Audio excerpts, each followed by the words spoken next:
Bem,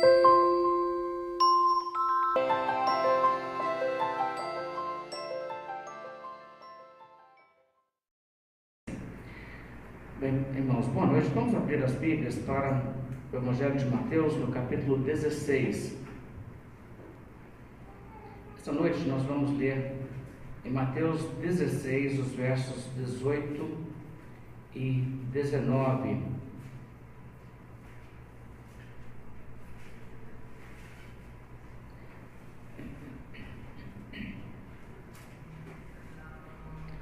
Diz assim a palavra do Senhor, Mateus 16, a partir do verso 18, lendo só os versos 18 e 19 mesmo. A Bíblia diz assim: Também eu te digo que tu és Pedro, sobre esta pedra edificarei a minha igreja, e as portas do inferno não prevalecerão contra ela. Dar-te-ei as chaves do reino dos céus. O que ligares na terra terá sido ligado nos céus, e o que desligares na terra terá sido desligado nos céus. Esses versos são versos muito importantes na Bíblia, e inclusive muito importantes na teologia. Nós estamos essa semana falando sobre a Reforma Protestante, até devido ao fato que estamos no mês em que se comemoram 500 anos do início da Reforma Protestante formalmente, quando nós consideramos o início da Reforma aquilo que foi feito por Martinho Lutero quando ele pregou as 95 teses na porta da capela de Wittenberg, questionando e pedindo à igreja uma discussão, um debate para esclarecer melhor a questão da venda do perdão de pecados ou venda de indulgências que estava sendo feito naquela época, especialmente com o intuito de levantar fundos para a Basílica de São Pedro, a construção daquela fascinante e enorme basílica que existe hoje em Roma, no Vaticano. Mas, quando falamos da Reforma Protestante, é claro que uma das questões centrais está envolvida com a figura do Papa, a ideia de Pedro ser um Papa, e essa tese toda que protestantes rejeitam e que é, na verdade, sustentada pela Igreja Católica. E quando nós, então, falamos sobre os lemas da Reforma, vocês percebem que um dos lemas, quando nós sintetizamos os solas, os 5 solas, como se falamos, um dos lemas da Reforma é exatamente o lema Solus Christus, ou seja, somente Cristo. E uma das aplicações disso é no sentido de que somente Cristo é cabeça da igreja, que Cristo não tem um representante humano visível aqui na terra.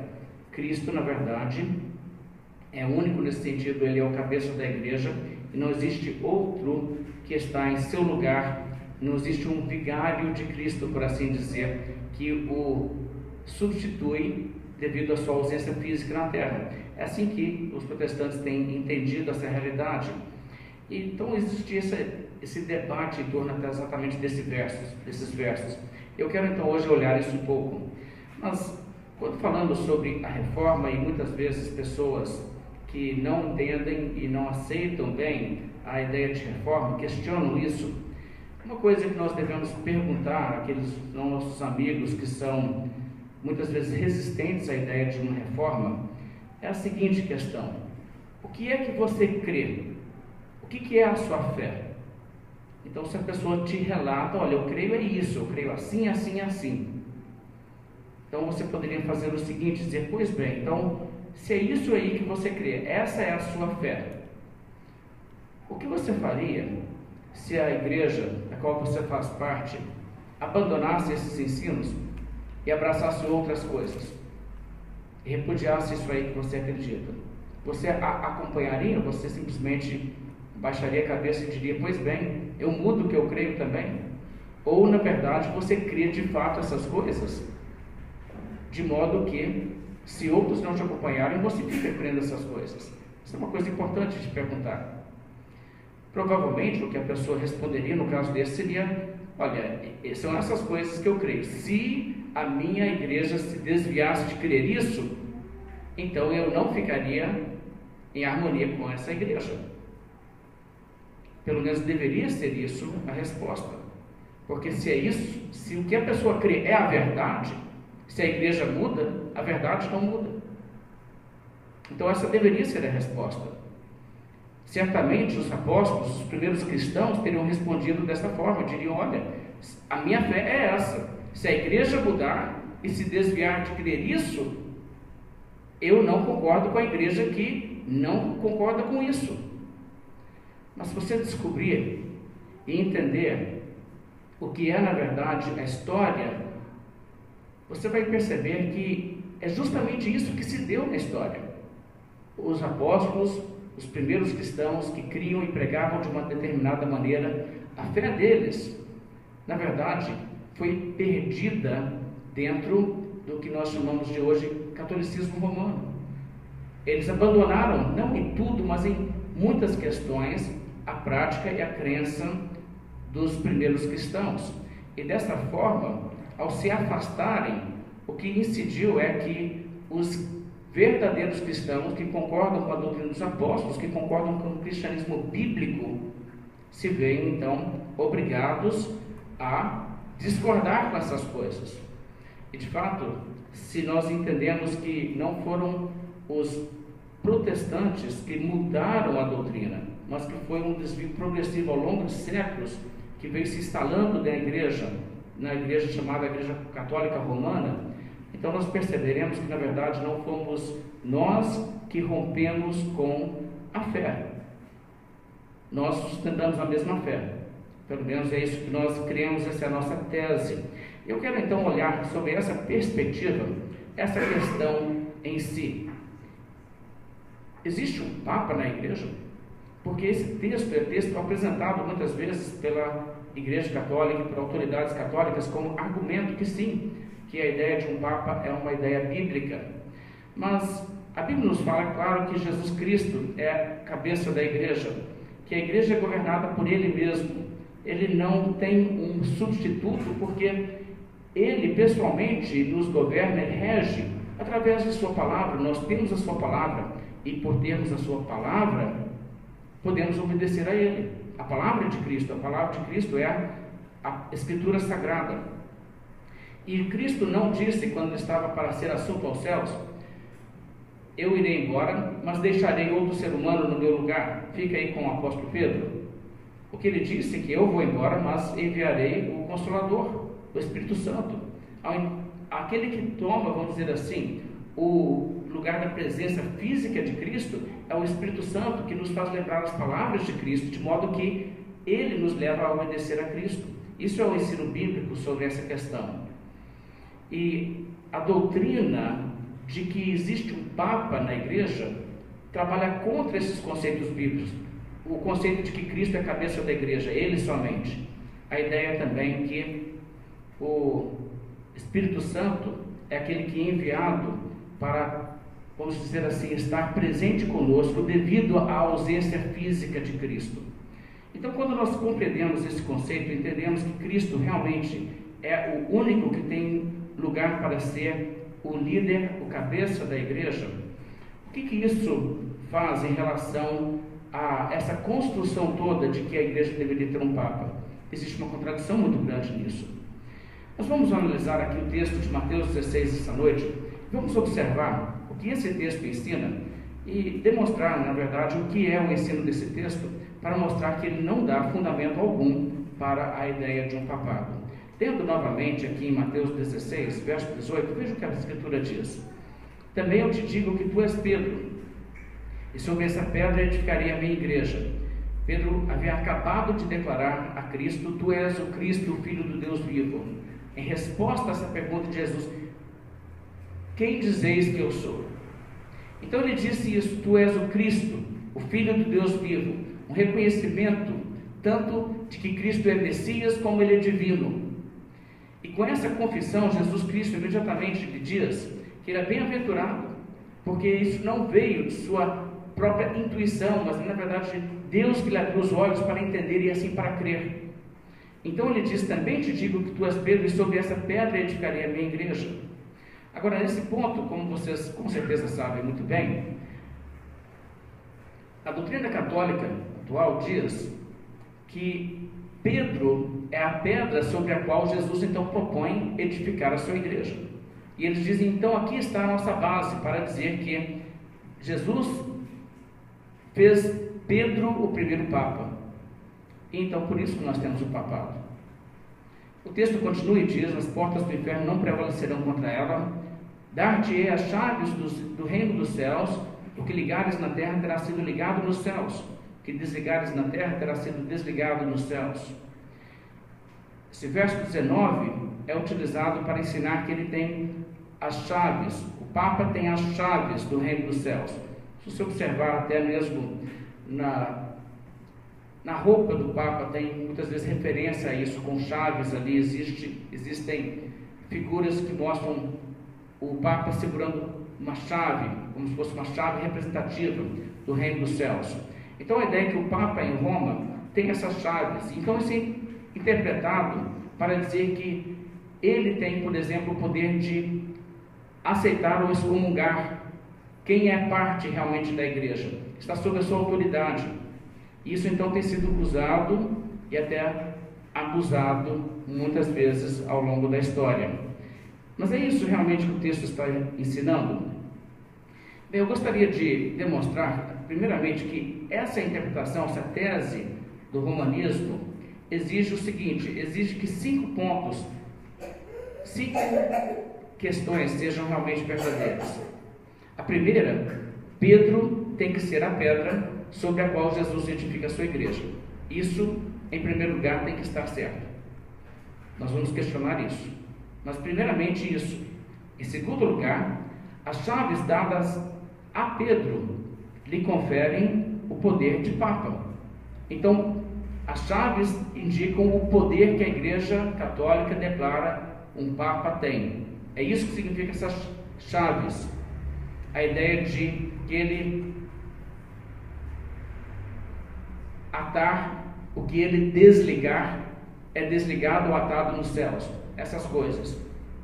Isso significa a autoridade de Papa. Terceiro ponto seria que, com a morte de Pedro, a autoridade conferida a Pedro, essa autoridade que então é entendida como autoridade de Papa, foi transferida a um sucessor, que foi bispo de Roma, e assim sucessivamente até chegar nos dias de hoje. Isso também seria necessário, porque se Pedro, mesmo que Pedro fosse o primeiro Papa, mas não houvesse nenhuma transferência dessa autoridade para frente, se acabasse ali em Pedro, não haveria justificativa alguma para um Papa hoje. Em quarto lugar, a tese teria que ser que quem quer seja bispo de Roma ocupa a cadeira de Pedro e, portanto, é o legítimo bispo universal de todo o cristianismo, não importa qual seja a sua doutrina, nem qual seja o seu caráter. Isso também seria necessário aduzir.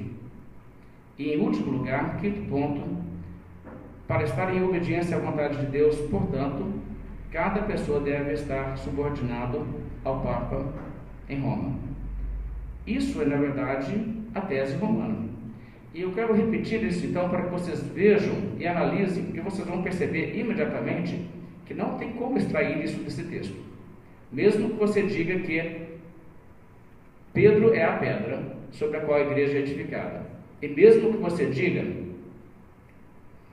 as chaves e a autoridade para atar e desligar dadas a Pedro fazem com que ele seja um Papa, onde nesse texto existe uma transferência dessa autoridade ao indivíduo que ficar liderando a igreja em Roma. Ele tem essa autoridade. Onde está isso no texto? Isso não está no texto. Onde está a ideia que, mesmo que ele corrompa a sua doutrina, ele então continua sendo o legítimo e autêntico representante de Jesus na terra? Onde está no texto a ideia que, se uma pessoa não estiver em harmonia com o sucessor de Pedro na localidade de Roma, essa pessoa está fora da vontade de Deus? Onde está isso no texto? Na verdade, não tem nem como dizer que isso está no texto. O que as pessoas fazem, aquela ideia, né, que eles estabelecem uma ideia. Esse texto ensina que Jesus fez de Pedro um Papa, portanto um Papa, o atual. Mas espera aí, tem muito mais a ser entendido para realmente convencer de que alguém que está hoje na posição de Papa da Igreja Católica em Roma seria realmente alguém que estaria sob a aval de Deus numa passagem como essa. Não tem essas coisas. Nós vamos observar, vamos analisar estas questões aqui. O verso 18 começa então dizendo assim: também eu te digo que tu és Pedro, e sobre esta pedra edificarei a minha igreja. Então, a primeira questão: o que Jesus quis dizer quando ele disse tu és Pedro, e sobre esta pedra edificarei a minha igreja? Ao longo da história, irmãos, na verdade, 3 propostas têm sido feitas em relação à interpretação desse verso, o que em si indica que talvez não seja tão claro assim, apesar de que 2 das propostas são, na verdade, 2 formas de falar a mesma coisa. Quais são essas 3 formas? Existe a proposta que diz que Jesus falou para Pedro: tu és Pedro, e sobre esta pedra, referindo-se a ele próprio, edificarei a minha igreja. Como se Jesus estivesse falando desta forma: tu és Pedro, você aí, e eu aqui sou a pedra, e eu edificarei a minha igreja sobre mim mesmo. Na verdade, existe até uma indicação nessa direção na palavra esta, sobre esta pedra. Esta, não essa aí, mas esta aqui. Entende? Mas isso em si talvez não seja definitivo. Mas existe uma indicação nessa linguagem. Agora, de qualquer forma, essa é uma forma. Jesus estaria dizendo: eu vou edificar a igreja sobre a pedra, a rocha que sou eu.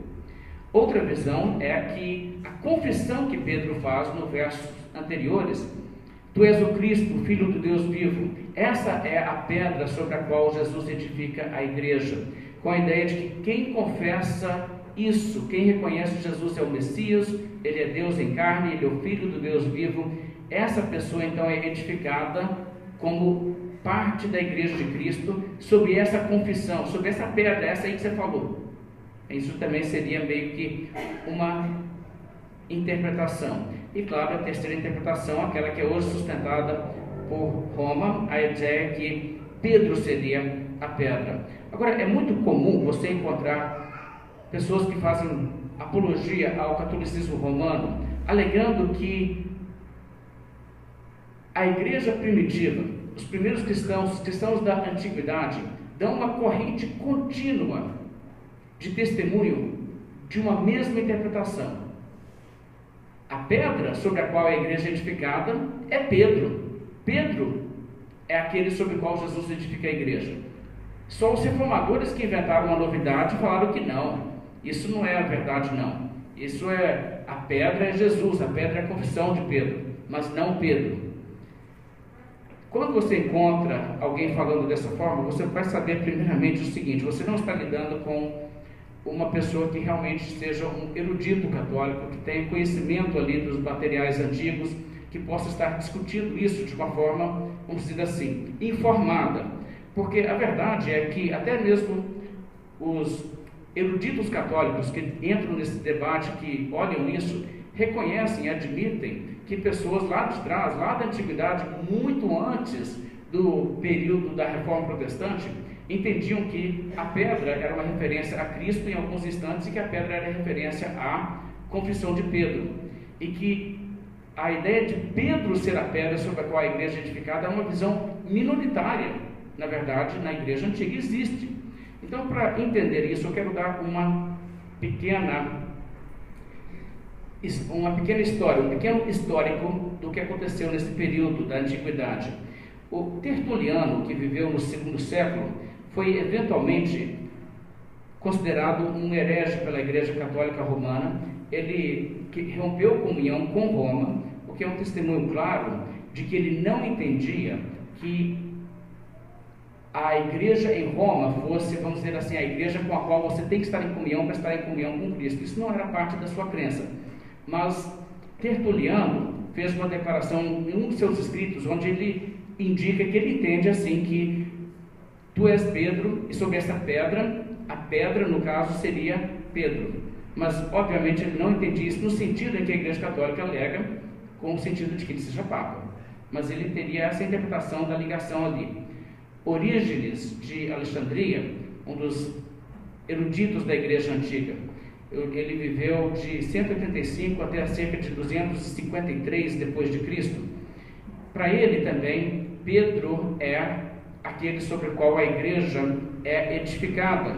Mas, se nós pensamos que isso significa que ele tinha uma visão de um Papa, que Pedro era o primeiro Papa, nós estaríamos, na verdade, fazendo uma interpretação errada de suas colocações. Se você ler o que ele fala, no contexto que ele fala, e eu tenho assim, a citação completa aqui, se alguém quiser olhar isso, mas o que ele fala é o seguinte, que, veja só, Jesus edifica a igreja sobre Pedro, mas aí então eu falo assim, mas se você supõe que Pedro é o único sobre o qual Jesus edifica a sua igreja, o que diríamos então sobre João, filho do trovão, e cada um dos outros apóstolos? Está vendo? Então ele não está entendendo Pedro como aquele que exclusivamente sobre Pedro Jesus edifica a igreja, mas está colocando Pedro coigual com os demais apóstolos. E mais adiante ele chega a dizer o seguinte: qualquer um que diga de Cristo, tu és o Cristo, o Filho de Deus vivo, sobre as coisas que Cristo falou a Pedro, são faladas igualmente a você. Ou seja, o mesmo que Jesus declarou a Pedro, dar-te as chaves do reino dos céus, ele fala também a você, se você crê em Cristo. Então, definitivamente, ele não tinha uma visão de um Papa. O que ele está entendendo é simplesmente o seguinte: todo cristão, todo crente recebe as chaves do reino de Deus, uma vez que ele confessa que Jesus é o Cristo, o Filho do Deus vivo. Todo mundo é pedra sobre a qual Jesus edifica a sua igreja, desde que você confesse isso, entende? Então não existe, mesmo que ele diga Pedro é a pedra, Pedro não é diferente de qualquer outro crente, porque todos nós somos também essa pedra. Então quando você lê essas passagens, você começa a ver que a coisa não é nada daquilo que desenvolveu-se ao longo da história e hoje chegou a se tornar a doutrina da Igreja Católica Romana. Eusébio, um historiador da igreja, uma pessoa de grande importância também do segundo século, ou do terceiro século, ele se tornou bispo também da cidade de Cesareia em 313, e ele foi um dos participantes do concílio de Nicéia. Ele tem um escrito sobre isso, onde ele fala a sua interpretação. Eu acho muito interessante isso. Ele disse o seguinte: sobre esta pedra edificarei a minha igreja, e as portas do inferno não prevalecerão contra ela. E em outro lugar, a citação continua, citação direta aqui, ele cita esse texto e cita: e em outro lugar, a pedra era Cristo. Portanto, como o apóstolo indica com essas palavras, nenhuma outra fundação pode ser lançada do que aquela que já foi posta, a qual é Jesus Cristo. Então Eusébio claramente entende que a pedra sobre a qual a igreja é edificada é Cristo. Então ele estaria dizendo assim: tu és Pedro, e sobre esta pedra, entende? Você é uma pequena pedra que vai ser edificada sobre mim, juntamente com o resto da igreja. Sobre mim, a grande rocha. Essa interpretação de Eusébio de Cesareia. Também Agostinho, Santo Agostinho. Agostinho tem o seguinte a dizer, eu vou ler só algumas de suas palavras, porque é tão interessante. Ele escreve o seguinte: pois eu te digo, tu és pedrinha, e não tu és rocha, mas a rocha é Cristo. Ou seja, o que ele está dizendo? Agostinho está dizendo, a ideia de Jesus é: existe uma diferença entre a palavra Pedro e a palavra pedra. E a diferença seria que Pedro significa uma pedra, mas sobre esta pedra, a palavra de escolha aí é uma pedra grande, uma rocha. Então ele estaria fazendo um contraste deliberado entre o nome de Pedro e pedra. E o nome de Pedro vem de pedra, e não pedra de Pedro. E Agostinho coloca a coisa dessa forma. Deixa-me ler mais um pouco suas palavras. Em Pedro, a pedrinha, nós temos a nossa atenção atraída à grande rocha. É assim que o apóstolo Paulo relata: eles beberam daquela rocha espiritual que os seguia, e a rocha era Cristo, referindo-se a 1 Coríntios 10, 4. Portanto, esse discípulo é chamado de pequena pedra, extraído da grande pedra, assim como a palavra cristão vem da palavra Cristo. Em outro lugar, Agostinho escreve: pois visto que Cristo é a pedra, a rocha, Pedro é como o povo cristão, pois a rocha é o nome que vem primeiro. Daí Pedro tem o seu nome, e não a rocha recebe o seu nome de Pedro. Assim como Cristo não é chamado de Cristo por causa dos cristãos, mas os cristãos são chamados de cristãos por causa de Cristo. Portanto, ele diz: tu és Pedro, e sobre esta rocha. O que Agostinho está dizendo é que realmente existe uma relação da palavra Pedro, o nome de Pedro, com a palavra pedra, mas como uma derivação. A pedra é Cristo, e Pedro é uma pedra que é edificada sobre a rocha, que é Cristo. Agora, essa foi a interpretação de Agostinho, é muito interessante, porque Agostinho propriamente escreveu isso em esclarecimento, especificamente dizendo que ele não acreditava que Pedro fosse a pedra. Então não há dúvida sobre qual era a sua posição. Então, mais uma vez, nós estamos em boa companhia quando nós não entendemos Pedro como a pedra. Nós temos gente de peso daquele período interpretando a Bíblia da mesma forma que nós. Poderíamos dar outros exemplos: Teodoreto de Cirilo, Cirilo de Alexandria, São Jerônimo, assim chamado. Jerônimo tem a mesma posição. Ele diz que a única fundação sobre a qual nós podemos ser edificados é o Senhor Jesus Cristo. Ele é a pedra sobre a qual ele mesmo edifica a sua igreja. O apóstolo Pedro recebe o seu nome daí, de Cristo, que é a pedra. A pedra é Cristo. E então existem muitos outros, assim chamados pais da igreja, que assim ensinaram. Hilário, no ano 367, por volta dessa época, também falou as mesmas coisas. Epifânio, Basílio, Paulo de Emesa, João de Damasco. Nós temos uma série de outros homens que falaram essas mesmas coisas na antiguidade. Então, historiadores, e eu tenho até documentação aqui, até de historiadores católicos que reconhecem isso com bastante sinceridade.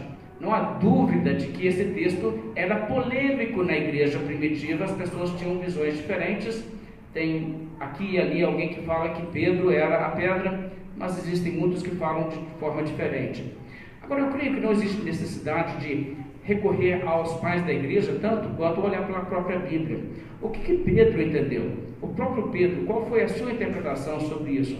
Ele nos fala. Vamos ler em 1 Pedro, capítulo 2. E quando nós lemos a Escritura, nós vamos encontrar que o apóstolo Pedro, quando ele fala sobre a sua identidade na igreja de Cristo, ele entende o seguinte: existe uma pedra sobre a qual a igreja toda é edificada. Essa pedra não é ele mesmo, essa pedra é Jesus. Ele está no edifício como uma pedra, em conjunto com muitas outras, que Jesus vai edificando sobre a pedra que é ele mesmo. Veja em 1 Pedro capítulo 2, no verso 14. O apóstolo Pedro escreve aos cristãos e diz assim: chegando-vos para ele, a pedra que vive, rejeitada assim pelos homens, mas para com Deus eleita e preciosa. Também vós mesmos, como pedras que vivem, sois edificados casa espiritual para serdes sacerdócio santo, a fim de oferecerdes sacrifícios espirituais agradáveis a Deus por intermédio de Jesus Cristo. Pois isso está na Escritura: eis que ponho em Sião uma pedra angular, eleita e preciosa, e quem nela crer não será de modo algum envergonhado. Para vós outros, portanto, os que credes, é a preciosidade, mas para os descrentes, a pedra que os construtores rejeitaram, essa veio a ser a principal pedra angular. Então o que Pedro diz é o seguinte: Cristo é a pedra angular, Ele é a pedra sobre a qual a igreja é edificada. Então isso pega de como as pessoas construíam muito antigamente, na falta de recursos que nós hoje temos em abundância. O que as pessoas faziam antigamente, quando iam fazer um grande edifício, era assentar no local do edifício uma pedra bem grande, que daria ali uma firmeza para que não houvesse dificuldade. Então, a partir dali, começar a edificar. Colocar muitas vezes isso no ângulo mesmo, por isso pedra angular. Então, ali essa pedra seguraria, mesmo que houvesse ali um declive, né? Mesmo que houvesse ali um morro, essa pedra bem assentada poderia então se construir ali e haveria essa segurança de que aquilo não iria desabar. Nossas construções feitas assim com muitas pedras. Então primeiro você lança a pedra angular e depois você edifica sobre ela. Essa é a figura que Jesus usa, essa é a figura que Pedro usa. E Pedro usa essa figura exatamente com essa ideia. Jesus é a pedra angular, a pedra que os judeus rejeitaram, a pedra que muitos incrédulos rejeitam. E quem rejeita essa pedra, rejeita na verdade a pedra angular. Mas ele diz: nós somos como pedras que vivem edificados sobre essa pedra angular. Então, isso é uma coisa que ficou bem claro para o apóstolo Pedro. A experiência de Pedro nesse sentido foi bem marcante, não tenha dúvida. Jesus mudou o nome de Pedro, ele chamava-se Simão, né? E Jesus o chamou de Pedro, Simão Pedro. Mas se Jesus deu essa ênfase a isso, retratando a transformação do caráter de Pedro, a firmeza, a estabilidade que ele colocaria na pessoa de Pedro, Pedro deu bastante atenção ao que Jesus queria dizer com isso. Mas de forma alguma, irmãos, ele chegou à conclusão que ele era a pedra sobre a qual Jesus edifica a sua igreja. Ele se entende como uma pedra viva, juntamente com os outros irmãos cristãos, edificados sobre a pedra angular, que é Cristo. Essa foi a interpretação de Pedro. Também nós sabemos que o apóstolo Paulo teve essa mesma linguagem. Em 1 Coríntios capítulo 3, o verso 11, esse é o verso que Eusébio cita, que Agostinho cita. E o verso diz assim: porque ninguém pode lançar outro fundamento além do que já foi posto, o qual é Jesus Cristo. E aqui em 1 Coríntios 3, o que a Bíblia nos mostra é que Paulo faz uma comparação do seu serviço, do seu labor como um missionário, como um apóstolo de Cristo. Assim como ele pregava, ele diz também, Apolo havia pregado, ele diz, nós trabalhamos juntos, cada um veja como edifica, ele tem isso também a dizer. Ele diz, olha, nós não temos outra pedra fundamental, senão essa única, que é Jesus. Então, o que acontece? Ele diz, ele mesmo, outros ministros cristãos, outros pregadores do Evangelho, vêm e edificam sobre esta mesma pedra, mas a pedra angular, não há dúvida, é Cristo, não pode ser outra. Então a pedra sobre a qual a igreja é edificada, na mente de Paulo e na mente de Pedro, e aqui na escritura inspirada, é entendida como sendo o Senhor Jesus Cristo. Nós temos que dar atenção a isso definitivamente. Então Cristo também é a cabeça da igreja. Efésios 4:15 diz que ele é o cabeça. Efésios capítulo 5, verso 23, Cristo é a cabeça da igreja. Colossenses 1:18, ele é a cabeça do corpo da igreja. E isso Paulo escreve e diz quando Jesus Cristo já não está fisicamente na terra, ele já está assunto ao céu há décadas. Então não existe essa visão que nós, no lugar de Cristo fisicamente presente, nós temos uma cabeça visível, substituta, devido à sua ausência física. Não, mesmo na sua ausência ele continua sendo cabeça, não existe outro reconhecimento de alguém que fosse, vamos dizer assim, um vigário de Cristo. Veja também em 1 Pedro capítulo 5. Em 1 Pedro 5 nós temos algo também muito revelador sobre isso, na atitude do próprio apóstolo Pedro. Pedro nunca se comportou como Papa, ele nunca se viu como destacado acima dos outros apóstolos. Ele ocupava sim um papel de fundamento da igreja juntamente com os outros apóstolos, mas não destacado a esses outros. Na verdade, a postura de Pedro, ao invés de se destacar como acima, veja como que ele se coloca. 1 Pedro capítulo 5, verso 1. Rogo, pois, aos presbíteros que há entre vós, eu, presbítero, como eles, e testemunho do sofrimento de Cristo, e ainda coparticipante da glória que há de ser revelada. Vocês viram como que ele se refere-se a si próprio? Eu, presbítero, como eles. O que eles são, eu sou também. Ele não se coloca acima. Ele não diz, rogo aos presbíteros que estão abaixo de mim, que tenham as chaves. Veja, não é isso. Ele não diz, rogo aos presbíteros que estão numa posição subordinados. Aliás, talvez nesse caso nem seria rogo, né? Seria decreto, né, aos meus súditos. Não, mas não é assim que ele se comporta. Na verdade, o apóstolo Pedro tem uma postura que é muito diferente do que a atitude daqueles que, dizendo-se sucessores de Pedro, muitas vezes arrogam para si uma autoridade muito grande, até mesmo assustadora. Vamos olhar então também em Gálatas, no capítulo 2. E veja o que a Bíblia diz também em Gálatas, capítulo 2, como na visão do apóstolo Paulo, não havia um papa na igreja. Essas coisas estão na Bíblia, elas não são difíceis de perceber. Se o leitor for atento, o apóstolo Paulo está relatando em capítulo 2 de Gálatas como foi seu procedimento depois que Deus o converteu, depois que ele já havia se tornado cristão. E ele fala então sobre como ele foi a Jerusalém. Nessa altura, Pedro estava em Jerusalém, muitos dos outros ali estavam, os apóstolos, os primeiros líderes estavam em Jerusalém. Em Gálatas 2, verso 6, ele diz: e quanto àqueles que pareciam ser de maior influência, quais tenham sido outrora não me interessa, Deus não aceita a aparência de homens, esses digo, que me pareciam ser alguma coisa, nada me acrescentaram. Antes, pelo contrário, quando viram que o evangelho da incircuncisão me fora confiado, como a Pedro o da circuncisão, pois aquele que operou eficazmente em Pedro para o apostolado da circuncisão, também operou eficazmente em mim para com os gentios. E quando conheceram a graça que me foi dada, Tiago, Cefas, que seria Pedro, e João, que eram reputados colunas, estenderam a mim e a Barnabé a destra da comunhão, a fim de que nós fôssemos para os gentios e eles para a circuncisão. Ok, então veja só o que a Bíblia está dizendo, isso aqui é muito interessante. Primeiramente, Paulo diz, quando eu cheguei lá em Jerusalém, eu me encontrei com as pessoas que eram de maior influência. Veja, ele não diz, eu me encontrei com a pessoa, com as pessoas. E aí ele faz referência a vários. Ele não diz, eu fui lá e me encontrei com a autoridade máxima da igreja, a pessoa que Deus havia colocado, né, nessa posição suprema. Ele não reconhece isso aqui. Na verdade, ele fala essa questão da pessoa de Tiago, João e Pedro como pessoas que estavam ali como igualmente revestidos de autoridade.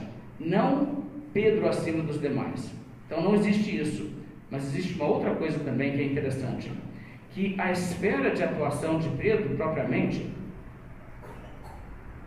não era universal. Vocês notaram isso aqui? Veja novamente o que a Bíblia diz no verso 8. No verso 7, no final do verso 7. Como a Pedro o da circuncisão, pois aquele que operou eficazmente em Pedro, no caso Deus, para o apostolado da circuncisão também operou eficazmente em mim para com os gentios. Então ele reconhece o seguinte, que Deus tinha um propósito especificamente dele, Paulo, trabalhando entre os gentios, e Pedro, uma atuação focada a judeus. Não é que ele não poderia evangelizar os gentios, ele, claro, evangelizou Cornélio e tudo mais, mas você vê que de forma alguma ele estabelece a ideia aqui que Pedro é aquele que era o bispo universal, que tinha ele a jurisdição completa de todo o cristianismo. Então você não encontra essa ideia aqui na Bíblia, você encontra uma ideia, vamos dizer assim, de apóstolos iguais. Também no capítulo 2 de Gálatas, veja ainda o verso 11. Quando, porém, Cefas veio a Antioquia, resistir-lhe face a face, porque se tornara repreensível. Agora aqui você vê um outro indício de que Pedro não era entendido como papa pelos demais cristãos, quando Pedro também se equivocou em uma coisa, ele foi repreendido. O apóstolo Paulo resistiu face a face. Paulo relata o que aconteceu. Pedro estava cometendo um erro, ele não estava tratando os gentios cristãos da mesma forma como ele deveria, ele estava dissimulando. Então, na verdade, o apóstolo Paulo confronta, claro que com amor, não de uma forma desrespeitosa, como irmãos, mas obviamente, irmãos, nós não estamos lidando aqui com uma pessoa que está numa posição de infalibilidade, uma pessoa que está acima de todos e que todos têm que simplesmente se calar porque ele dirige tudo. Então, isso não é uma realidade que você encontra na Bíblia. Então, em primeiro lugar, quando voltamos agora para Mateus 16, o verso 18, quando ele diz: tu és Pedro, e sobre essa pedra edificarei a minha igreja, é extremamente questionável que Pedro seja a pedra. Eu diria que é impossível. Eu sei que algumas pessoas vão entender que pode ser, mas eu diria que é impossível, à luz do que a Escritura diz. E o fato é que cristãos da antiguidade, como do presente, percebem claramente as dificuldades com essa interpretação. Cristo, na verdade, é a pedra sobre a qual a igreja é edificada. Então, só a partir daí nós já temos toda uma dificuldade para esse sistema. Porque se isso for falso, que Pedro é a pedra sobre a qual a igreja é edificada, então acabou tudo para a ideia de um Papa. Já acabou tudo. Mas ainda que seja, não existe como você daí fazer o salto para a ideia de que você tem hoje um Papa, ele está em Roma e ele é autoridade sobre a igreja toda, ele é bispo universal. Não existe como. Vamos voltar para o texto em Mateus e vamos observar o restante da passagem. O verso 18 conclui com essas palavras: e as portas do inferno não prevalecerão contra ela, contra a igreja que Cristo edifica. As portas do inferno, o inferno nesse caso é entendido como a morte propriamente. A ideia é que a igreja terá vida eterna. De forma alguma, a vida eterna será tirada da igreja. Aquele que crê em mim, ainda que morra, viverá, Jesus disse. De modo que, se uma pessoa tem esse inimigo que é a morte, de forma alguma ele será derrotado por esse inimigo. Porque quem é parte da igreja, de forma alguma, as portas do inferno prevalecerão contra ela. E até existe uma realidade que os judeus usavam às vezes essa expressão de porta do inferno, como a ideia de que a pessoa, partindo dessa vida, pode cair no inferno. E existe lá uma colocação dos judeus que indicavam que havia 3 portas do inferno. Não que Jesus desse crédito a isso, mas uma porta estaria em Jerusalém. Em Jerusalém você pode morrer e cair no inferno. Outra porta estaria nas demais terras, qualquer lugar do planeta seco, e a outra estaria no mar. Mas em qualquer lugar no mundo, na terra firme ou no mar, você pode cair de lá para dentro do inferno. Mas Jesus diz: não, mas a minha igreja não vai para o inferno. As portas do inferno não prevalecem contra a minha igreja. A minha igreja tem vida eterna e tem salvação. Então o sentido aqui dessas palavras é isso: quem é da igreja de Cristo, de forma alguma perde a sua alma, por assim dizer. Mas então no verso 19 ele prossegue e diz: dar-te-ei as chaves do reino dos céus. O que ligares na terra terá sido ligado nos céus, e o que desligares na terra terá sido desligado nos céus. O que Jesus está dizendo então aqui a Pedro? O que ele quer dizer quando ele diz: dar-te-ei as chaves do céu? Ele está dizendo: eu vou dar a você uma autoridade para arbitrariamente decidir o destino de cada alma? Gente, é claro que não. Tem pessoas que imaginam, que Pedro está nas portas do céu lá com as chaves. Se você chegar lá, você tem que bater nas portas, e ou ele destranca e abre para você, ou você não entra, alguma coisa assim. Na verdade, isso não é o sentido da coisa. De forma alguma, o apóstolo Pedro entendeu que o seu papel então era sair declarando para as pessoas: você está perdoado, eu absolvo os teus pecados. Você não encontra ele fazendo assim. Você não encontra Pedro chegando e dizendo: eu é que sou a autoridade. O que você encontra Pedro fazendo é pregando, como ele pregou em Atos 2: arrependei-vos e cada um de vós seja batizado em nome de Cristo Jesus. Assim é que vocês serão salvos. Em Atos capítulo 3: arrependei-vos e crede no Evangelho para receber a remissão dos pecados. Ou seja, para serem cancelados os vossos pecados, para que você tenha perdão, para que você não tenha que pagar pelos seus próprios pecados. Creia em Jesus. Como é que Pedro, então, trabalha com as chaves? Ele entende que as chaves é o Evangelho. Ele prega o Evangelho e ele abre a porta do reino dos céus para as pessoas pela pregação, pelo anúncio do Evangelho. E a igreja sempre entendeu, desde os tempos mais antigos, que as chaves não foram dadas exclusivamente a Pedro. Apesar que Jesus diz dar-te-ei, no singular, as chaves do reino dos céus, ele não estaria dizendo, mas também a mais ninguém vou dar essas chaves. Não existe motivo para concluir isso.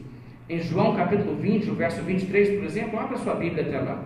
Em João capítulo 20, verso 23, essa questão de levar as pessoas o perdão dos pecados, de ter o poder de abrir as portas do céu para a pessoa, nesse sentido, isso, de fato, Jesus Cristo deu a todos os seus apóstolos, e não exclusivamente a Pedro, sim a Pedro, mas também a outros.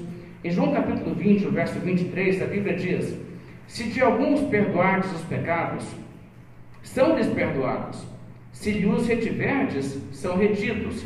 E aqui ele está falando aos apóstolos, não a Pedro somente. Você nota o plural. Se de alguns perdoardes, não se de alguns perdoares tu. Não, perdoardes vós, é plural. Então, o que Jesus aqui diz a Pedro, na verdade, ele diz a todos aqueles que estão, assim como Pedro, pessoas que conhecem a verdade sobre quem Jesus é, sobre que Jesus é o caminho, a verdade da vida. Nós recebemos as chaves, e se nós pregamos, se nós anunciamos, então nós abrimos, nesse sentido, as portas para o reino dos céus, para as pessoas. Agora, e essa questão, onde ele diz a Pedro: o que ligares na terra terá sido ligado nos céus, o que desligares na terra terá sido desligado nos céus. Sabe, isso é uma coisa muito fácil de entender se nós conhecemos o contexto histórico. Naquele período, os judeus usavam muito dessa linguagem de atar e de desligar. O que ligar e desligar. Eles usavam isso, e na verdade no Talmud você encontra numerosas expressões desse tipo. E eles diziam que o rabi, que ensinava a Bíblia, ao fazer isso, o que ele fazia era, ele abria e ele amarrava, fechava, ligava e desligava. E ele dava o sentido do texto. E quando ele dava o sentido do texto, e uma pessoa então entendia: ah, entendi, quer dizer que então Deus proíbe isso. Isso então foi ligado, amarrado. Isso você pode fazer, Deus permite. Então isso foi desatado, desligado. Então o que Jesus estava dizendo é que ele estava colocando Pedro na posição de ensinador do cristianismo. Aquilo que ele ensinasse valeria. É a autoridade que Jesus deu, na verdade, a todos os apóstolos, que o que eles falarem é regra para todo mundo. Então isso, na verdade, é que está sendo aqui comunicado. E novamente, isso não se aplica exclusivamente a Pedro, sim a Pedro, mas também aos demais. Então nós poderíamos ver no próprio Novo Testamento como isso funciona. Pedro e os demais apóstolos liberaram o povo de Deus, explicitamente falando, da lei da circuncisão. O Velho Testamento exigia isso. Nós não temos registro de que Jesus disse: vocês não precisam circuncidar. Mas os apóstolos, sim.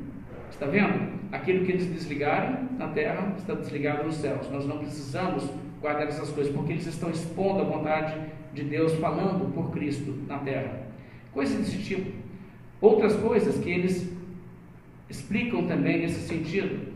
Aquelas festas religiosas de Israel, que são então aposentadas, nós não temos mais que guardá-las. Por que nós sabemos que nós não temos? Está na Bíblia. Sim, mas os apóstolos de Cristo nos liberam disso. Está na Bíblia, está no Novo Testamento, está vendo? E o que eles ligarem na terra está ligado nos céus, o que eles desligam está desligado. E é nesse sentido que seria entendido isso naquela época. Então está dizendo que o ensino deles seria ensino de padrão e de autoridade para a igreja. E não seria propriamente a ideia de que eles é que determinam a salvação e a perdição por decreto de uma pessoa. Não é esse o sentido. Mas eu gostaria também que vocês olhassem comigo em Mateus, no capítulo 23, porque aqui nós temos uma passagem do Senhor Jesus Cristo que nos mostra claramente o conceito bíblico da liderança cristã, liderança na igreja, está contrário à ideia de um papado. É impossível isso na Escritura. Veja em Veja em Mateus, capítulo 23. Aqui o Senhor Jesus Cristo começa a protestar contra a estrutura religiosa que havia em Israel, aqueles que eram os mestres religiosos em Israel, principalmente os fariseus e os escribas. Mateus 23, o verso 1, a Bíblia diz: Então falou Jesus às multidões e aos seus discípulos. Na cadeira de Moisés se sentaram os escribas e os fariseus. Preste bem atenção nessa frase. Na cadeira de Moisés. Você vai encontrar alguns dos pais da igreja dizendo que os bispos da igreja se assentam na cadeira de São Pedro, na cadeira de São João. O que eles querem dizer com isso? Quer dizer que eles são os seus substitutos? Vamos olhar como isso era usado nos tempos bíblicos. Aqui significa que os escribas e fariseus estavam exercendo o papel de Moisés? Não, nada a ver. Eles estavam fazendo o quê? Ensinando aquilo que Moisés ensinou. Isso é que é se sentar na cadeira. Então é outro conceito. Veja como que as coisas acabam sendo deturpadas. As pessoas pegam uma expressão, mudam o seu sentido e aí usam, está vendo? Aqui é a prova. Bem, mas continuando. Verso 3. Fazei e guardai, pois, tudo quanto eles vos disserem. Eles quem? Os fariseus. Mas por que guardar o que eles fizeram? O que eles dizem? Porque o que eles estão falando é o que está escrito na Bíblia, o que foi escrito por Moisés. Então veja só, um fariseu hipócrita chega e diz para você: olha, não furtarás. O que você responde? Você diz: eu não vou te escutar não tem nada que escutar você. Você não é sincero. Bem, se o que ele está dizendo, na verdade, é o que Moisés disse, se ele está na cadeira de Moisés apenas repetindo o que Moisés falou, então o que Jesus diz está certo. Fazei e guardai, pois, tudo o que eles vos disserem. Moisés é que mandou. Não importa que seja um hipócrita que está te relatando, obedece porque está certo. Mas aí ele prossegue e diz: porém não os imiteis nas suas obras, porque dizem e não fazem. Aqui é que ele começa a denunciar o fato de que eles são de fato homens insinceros. Agora, o que Jesus começa a atacar em seguida é bem interessante. Ele começa a mostrar que essas pessoas gostavam de ser autoridade e respeitados e pessoas importantes da comunidade. E Jesus rejeita isso. Agora eu quero que você entenda que eles tinham uma estrutura de bem pouca hierarquia. Havia os ensinadores, os fariseus das sinagogas, havia ali um sistema de sacerdócio, subsacerdote. Isso foi Deus que introduziu, isso não era uma coisa dos homens, e nós temos um subsacerdote, é Jesus. Mas, mesmo sem muita pompa e muita hierarquia, a atitude dele já era repugnante para Jesus. E Jesus quer que nunca aquela atitude se manifeste na igreja. Veja bem.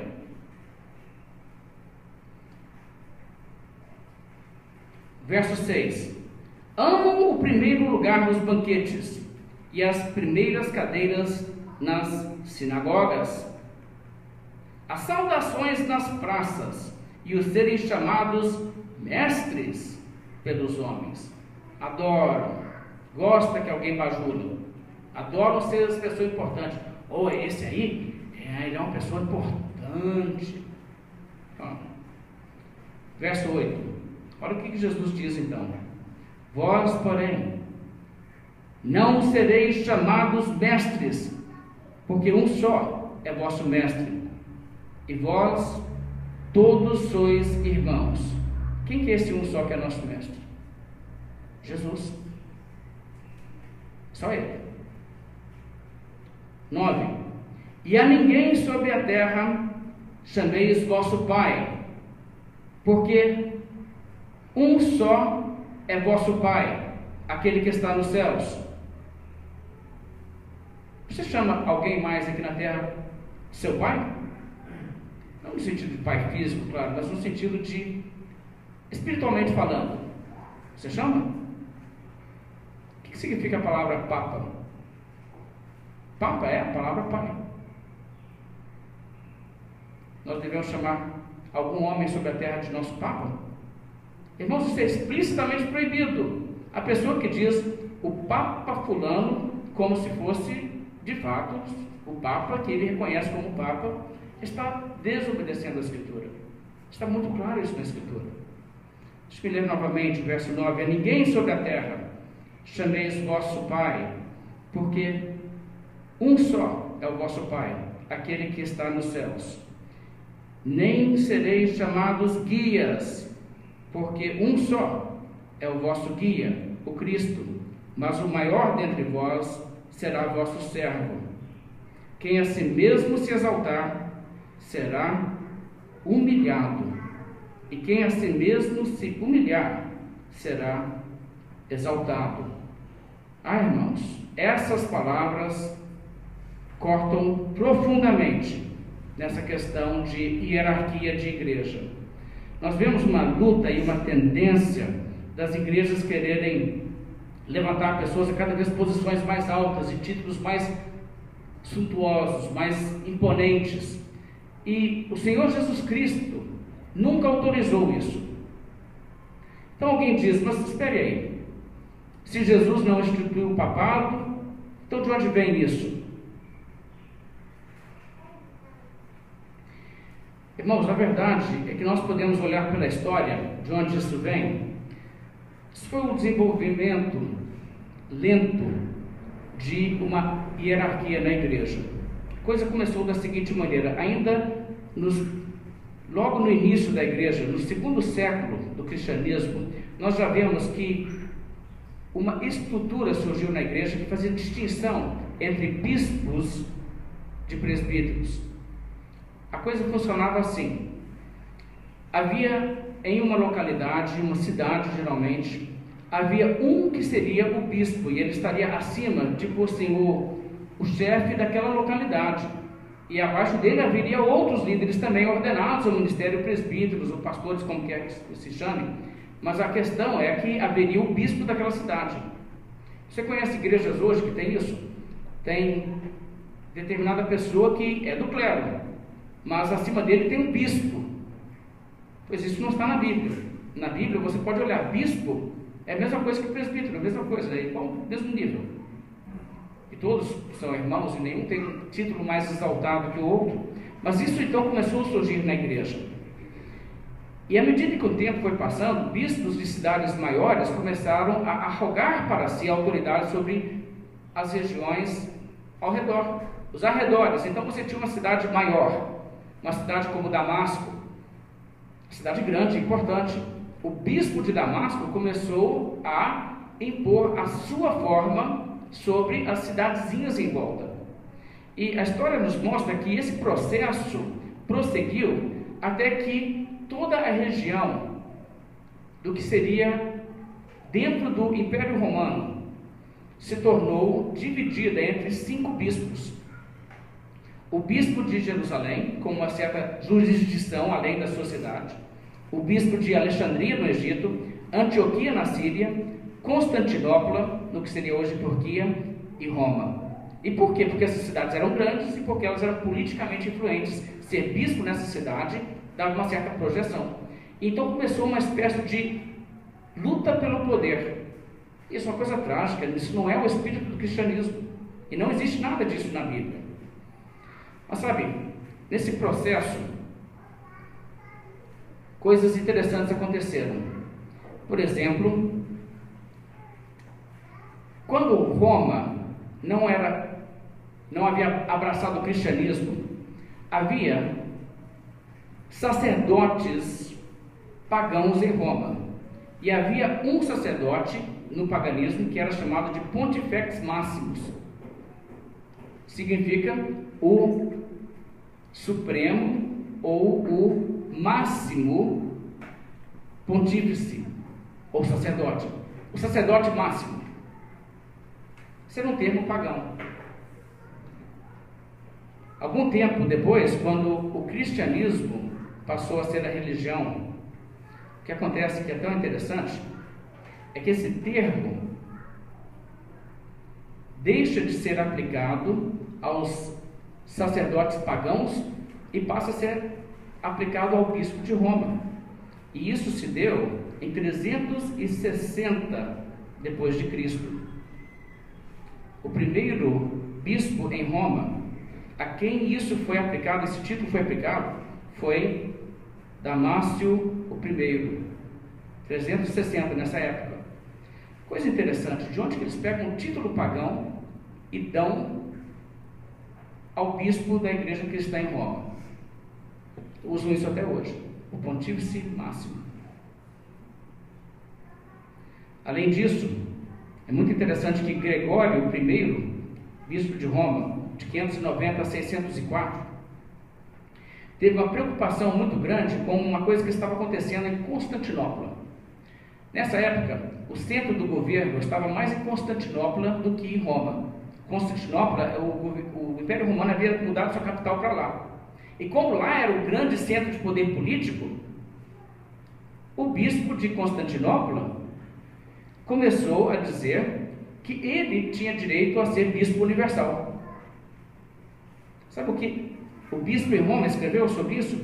Ele escreveu ao bispo de Constantinopla o seguinte: nenhum de meus predecessores, no caso os bispos em Roma, aceitaram um título profano assim para si mesmos.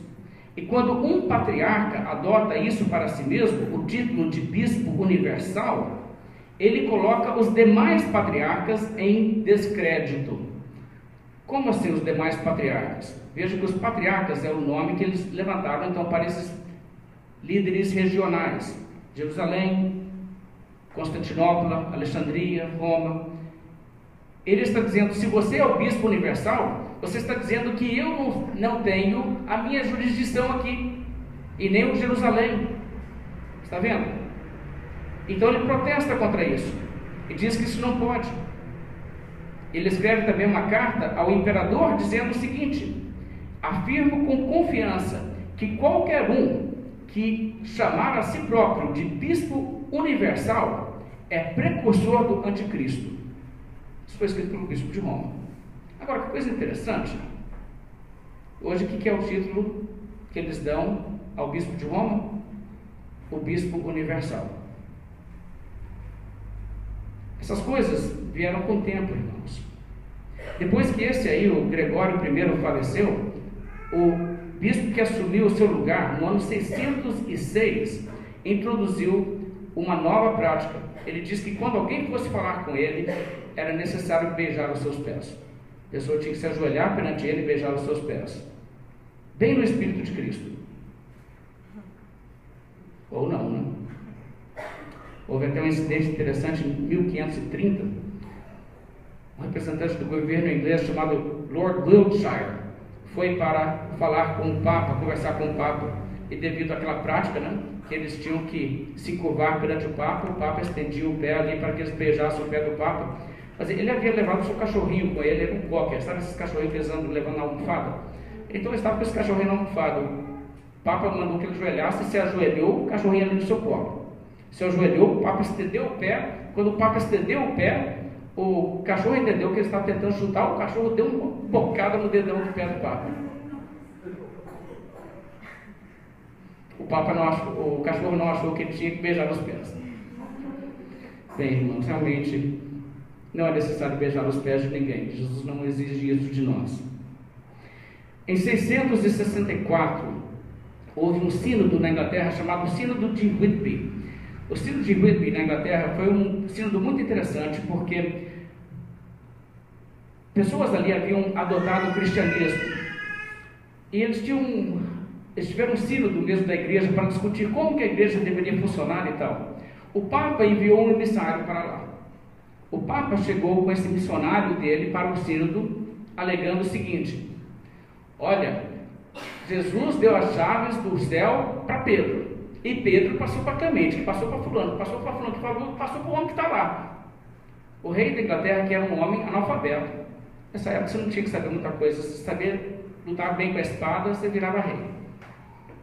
Mas esse homem analfabeto, simples, querendo fazer a coisa certa, disse: ora, mas se é desse modo, então nós temos que estar sujeitos ao bispo em Roma, aqui também, porque do contrário, nós podemos morrer, chegar nas portas do céu e ele nos negar a entrada. Olha que covardia. E é assim que eles foram fazendo para estender o seu poder, a sua influência, altamente documentado na história. Eu não vou ficar dando muita aula de história aqui, mas simplesmente, irmãos, para dizer o seguinte: a ideia de que sempre houve reconhecimento que um homem representa Cristo na terra e toda a igreja subordinada a ele, não é parte do cristianismo original, não é parte do ensino bíblico. É uma coisa que se desenvolveu devido à sede de poder das pessoas. Então nós não encontramos mensagem assim na Bíblia, não há motivo para aceitar isso biblicamente falando. Mas além disso, como eu disse no início, a tese de que o Papa atual é um Papa da igreja toda também depende da ideia que qualquer que seja a doutrina do Papa, ele continua sendo o Papa legítimo, e quem suceder aquele Papa continua sendo o sucessor de Pedro. Você sabia que, pela própria Igreja Católica, o Concílio de Constantinopla decretou que o Papa Honório foi herege? O Concílio de Basileia decretou que o Papa Eugênio era herege, e os dois foram considerados pessoas que certamente foram para o inferno por causa das suas crenças, suas doutrinas. Esses são os concílios da própria Igreja Católica sobre pessoas que ocuparam o cargo de bispo de Roma. Nós vamos crer então que se um herege assume a posição, continua sendo um herege válido? Um Papa válido, um herege? Bem, talvez você creia que muitos papas tenham sido hereges, mas até a Igreja Católica concorda em relação a dois. E a vida desses homens? Será que eles são de fato pessoas representantes de Cristo? Irmãos, eu quero relatar aos irmãos alguma coisa histórica nesse sentido, porque isso é importante.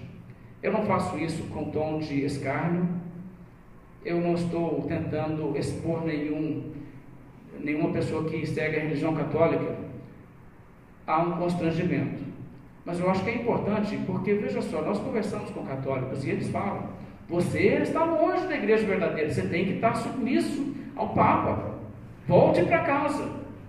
Mas vamos então conversar, porque se nós não podemos conversar, como que nós vamos poder chegar a algum lugar? Os papas têm um longo histórico que é bastante vergonhoso. Vou relatar alguns casos. Sérgio III, que foi Papa do 10º século, tinha uma amante chamada Marósia. Ela, a sua mãe Teodora, a sua irmã, puseram na cadeira papal os seus amantes, seus filhos ilegítimos, transformando o palácio pontifício numa cova de salteadores. O historiador Halley conta sobre isso. Esse período de 904 a 963 é conhecido na história como o período da pornocracia, ou o domínio das meretrizes, porque essas mulheres ímpias estavam de fato controlando quem ficava na cadeira de Papa. O Papa João X, desse período mesmo, ele foi trazido a Ravenna por Teodora, para que mais convenientemente ela pudesse satisfazer as suas paixões. Ao mesmo tempo ela tinha também outros amantes, mas ela estava poderosa e ela assim administrou a coisa. Marósia fez com que o seu sucessor fosse o seu próprio filho ilegítimo. No século seguinte, Papa João XIX comprou o pontificado, e ele era leigo, não era nem membro do clero. Ele recebeu num só dia todas as ordens, de padre até papa. O Bento IX foi feito papa quando ele tinha 12 anos de idade. Seus pais negociaram, compraram para ele o cargo. Eles eram uma família influente em Roma. O historiador escreveu o seguinte: Bento IX ultrapassou até João XII em iniquidade, cometeu assassinatos e adultérios à luz clara do dia, roubou peregrinos sobre os túmulos dos mártires, criminoso hediondo, acabou por expulso de Roma pelo povo. Papa Pio II teve muitos filhos ilegítimos, referiu abertamente aos métodos que usava para seduzir mulheres, animou jovens a fazer o mesmo, até oferecendo-se para ensinar-lhes como fazê-lo. O Papa Inocêncio VIII teve 16 filhos de várias mulheres casadas, multiplicou os cargos eclesiásticos para vendê-los por dinheiro, conseguindo elevadas somas de dinheiro. O Papa Alexandre VI também comprou o seu pontificado. Ele fez muitos novos cargos de cardeal por dinheiro. Ele tinha uma quantidade de filhos ilegítimos que reconheceu abertamente e nomeou para funções eclesiásticas elevadas, mesmo quando eram ainda garotinhos. Ele assassinou cardeais e outros que fizeram oposição. Eu fiz referência já a Papa João XII, mas Papa João XII abusou de pessoas que iam para Roma como peregrinos. Ele via alguém, tentava seduzir a pessoa, se a pessoa não quisesse, ele levava na força. Situação grotesca. Ele acabou sendo assassinado porque foi flagrado adulterando, o marido flagrou e matou, e foi a fim de João XII. Há tantas outras coisas trágicas desse tipo. E eu não narro essas coisas que são desagradáveis até para falar, para constranger ninguém, mas a questão que nós precisamos de entender é essa. Uma pessoa assim é um legítimo representante de Cristo?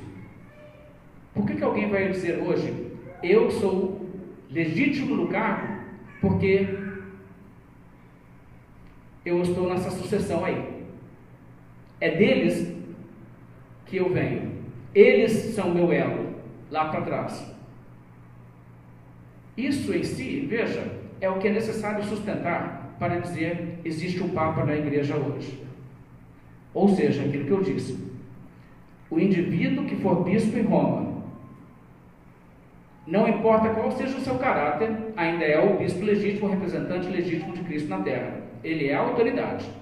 Enquanto ele vive, e quando ele sai, quando ele morre, passa para o sucessor daquele homem, não importa quanto ele seja ímpio. E aí é que você tem a pessoa que você tem que seguir, o sucessor desse aí. Essa é uma tese, irmãos, que você nunca poderia comprovar na Bíblia. O caráter perverso de muitos dos papas, não todos, claro, mas de muitos, constitui um ultraje à humanidade. Eles seriam totalmente desqualificados como verdadeiros representantes de Cristo na terra, mesmo que Cristo tivesse um representante físico na terra. Mas a fé romanista depende disso. Depende de que o Papa atual é legítimo, porque ele recebeu sua autoridade transferida através desses homens que ocuparam o cargo com legitimidade, e por isso vem até o atual. Irmãos, essas coisas são sérias, essas coisas são graves. Muitas vezes nós percebemos que as pessoas que ensinam no contexto do catolicismo preferem que os seus fiéis nem aprendam essas coisas, nem saibam, mas são fatos. Fatos que são acessíveis a qualquer pessoa. Você pode investigar tudo isso que eu falei.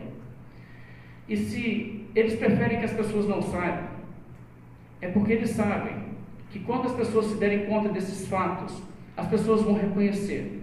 Gente, a igreja precisava de uma reforma mesmo. Não há como entender que o que Jesus queria era isso aí. Era necessário, sim, voltar à Bíblia e falar, vamos fazer aquilo que é cristianismo original. Vamos seguir gente insincera, não. Vamos seguir a palavra de Deus. É isso que Cristo nos chama a fazer. E é isso que os reformadores nos chamaram a fazer. E é isso que nós também, hoje, buscamos fazer.